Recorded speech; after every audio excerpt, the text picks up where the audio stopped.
నమస్తే అండి, welcome to prime time debate. ముందుగా కేఎస్ ప్రసాద్ గారు ఎలక్షన్ కోడ్ వచ్చేసింది ఆల్రెడీ. సో 3 దశల్లో ఎన్నికలు నిర్వహించబోతున్నారు. డేట్లు కూడా అనౌన్స్ చేసేసింది 11, 14, 17. సో ఇది పార్టీలకు సంబంధం లేదు, కానీ గెలిచిన వాళ్ళు మా పార్టీ అని ప్రకటించుకోవడంలో ఎట్లాంటి ఆశ్చర్యం కూడా అవసరం లేదు. సో ఎట్లా ఉండబోతున్నాయి ఎన్నికలు? ఈ బీసీ సంఘాల నుంచి ఎట్లాంటి రియాక్షన్స్ వచ్చేటువంటి ఛాన్సెస్ ఉన్నాయి? ముందుగా ఐన్యూస్ ప్రేక్షకులకు నమస్కారం అండి. అలాగే ప్యానల్లో ఉన్న మిత్రులకి మీకు కూడా నమస్తే సార్. నమస్తే అండి సార్. నేను ఒక విషయం చెప్పగలను. ఈ 12,728 గ్రామ పంచాయతీల్లో సర్పంచ్ల ఎలక్షన్లు పెట్టుకోండి, లేదా జెడ్పీటీసీలు ఎన్నుకోండి, లేదా మున్సిపల్ కార్పొరేషన్లు ఎన్నుకోండి, ఇవన్నీ మాకు అనవసరం. మాకు 15th ఫైనాన్స్ కమిషన్ నుంచి రావాల్సిన 3,000 కోట్ల నిధులు వస్తే ముందు గ్రామాలు కాస్త బాగుపడతాయి. ఈ ఎలక్షన్స్ పెట్టకపోవడానికి రీజన్స్ ఇప్పటిదాకా ఉన్న వాటికి దాని మీద చాలా డిబేట్లు జరిగాయి.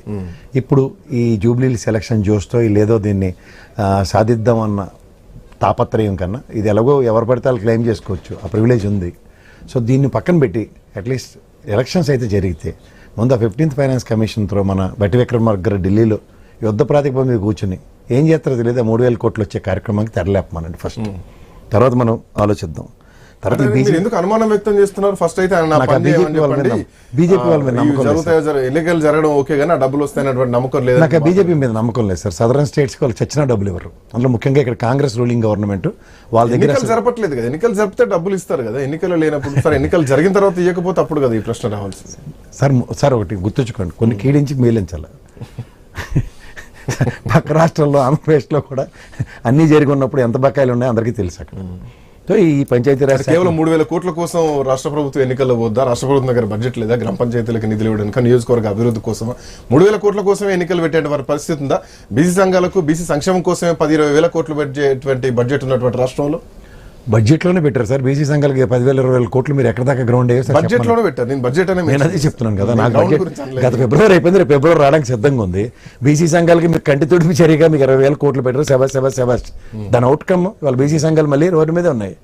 సో ఇవన్నీ బీసీ సంఘాల నిరసనలు 50%, 42%, ఇది ఇంత సాధించేది లేదు, ఏం లేదు. పార్టీలకు శతశుద్ధి ఉంటే ఎలక్షన్ కమిషన్తో ఏముంది సార్?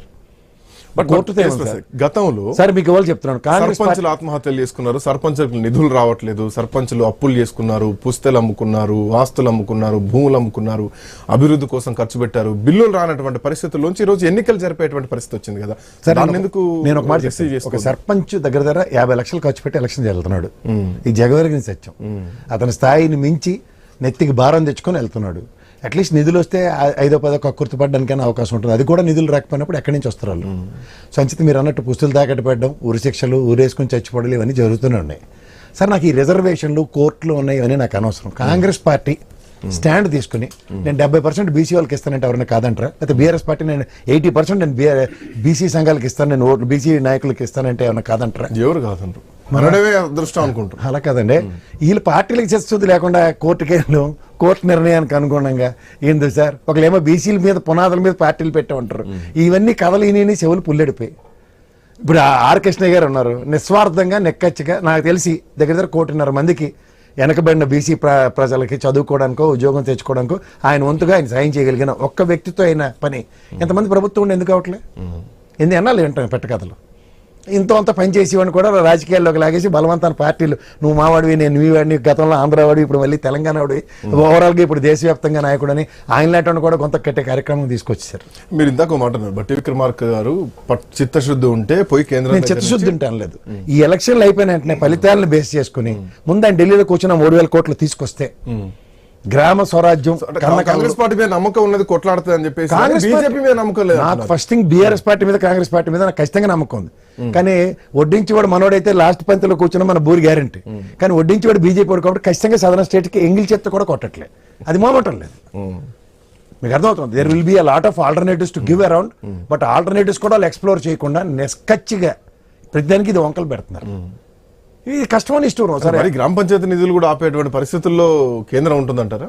కాదు సార్. ఇప్పుడు దీనికి ఒక హైపోథికల్ గా ఒక ఆల్టర్నేటివ్ మెకానిజం, ఎందుకంటే పంచాయతీరాజ్ శాఖ మంత్రి ఉంటాడు కదా స్టేట్ కి, ఆయన ఆధ్వర్యంలో ఒక నోడల్ ఆఫీసర్ని ఇచ్చి ఒక జోనల్ వైజ్ గా మండలానికి ఒక జోనల్ ఆఫీసర్ అపాయింట్ చేసి ఇప్పుడున్న ఎగ్జిస్టింగ్ స్టాఫ్ తోనే కదా గ్రామ సభ నిధులు ఎందుకు ఇవ్వట్లే?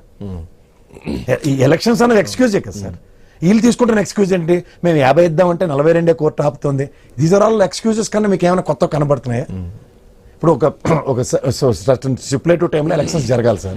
ఆ స్టిపులేటివ్ టైం దాటిపోయింది కదా, దానికి నిధులకు సంబంధించిన అవసరంలో కేంద్ర ప్రభుత్వం చిత్తశుద్ధి చాటుకుంటూ ఎస్ పంచాయతీరాజ్ శాఖ మంత్రి ఆధ్వర్యంలో నోడల్ ఆఫీసర్ని అపాయింట్ చేస్తున్నాం, దాని ప్రకారం మేము ఇవ్వాలి అన్నది ఎక్కడైనా మీరు ఎప్పుడైనా స్టేట్మెంట్ అన్నారా? మీరు సీనియర్ జర్నలిస్ట్, మరి అటప్పుడు మీరు కేంద్ర ప్రభుత్వాన్ని ఏ ప్రాతిపదిక మీద నమ్ముతున్నారు? అంటే ఎలక్షన్స్ అయిన తర్వాత అట్లీస్ట్ ఫైనాన్స్ మినిస్టర్ కాబట్టి, ముఖ్యంగా డిప్యూటీ చీఫ్ మినిస్టర్ గారు కాబట్టి, మాకు బట్టి విక్రమార్క మీద పూర్తి నమ్మకం ఉంది కాబట్టి ఆయన వెళ్తే పేక మీద కూర్చుంటే పని అయ్యే ఛాన్సెస్ ఉన్నాయి. అప్పుడు కూడా ఎక్స్క్యూజ్ తీసుకుంటే వాళ్ళనే బీజేపీ పార్టీ అంటారు, దాంట్లో వాళ్ళు సిద్ధహస్తులు. Right sir, welcome back to ఒక చిన్న బ్రేక్ తీసుకుందాం. బ్రేక్ తర్వాత గ్రామ పంచాయతీ ఎన్నికలకు ప్రభుత్వం ముందుకు పోతోంది, బట్ దీని తర్వాత అసలైనటువంటి టాస్క్ ఉంది. జెడ్పీటీసీ ఎంపీటీసీల పరిస్థితి ఏంది, అవి ఆగుతాయా? ఈ నోటిఫికేషన్ వచ్చినంత ఈజీగా ఆ నోటిఫికేషన్ వచ్చేటువంటి